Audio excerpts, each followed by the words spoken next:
Lights, good morning po sa inyong lahat. For today's video nga ay gumagawa ako ng hot cake. Yes, pancake with a twist.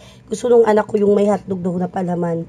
At syempre, bilang nanay, hindi naman mabigat yung re-request ng ating anak hanggat merong ingredients, go lang, pagkain naman yan. Dapat ang gagamitin nyo yung non-stick pan.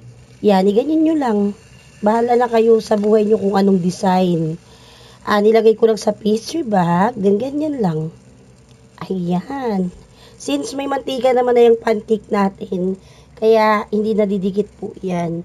Kaya pasensya na medyo maano na yung kawali kasi marami na ako naluto bago ko mag-video.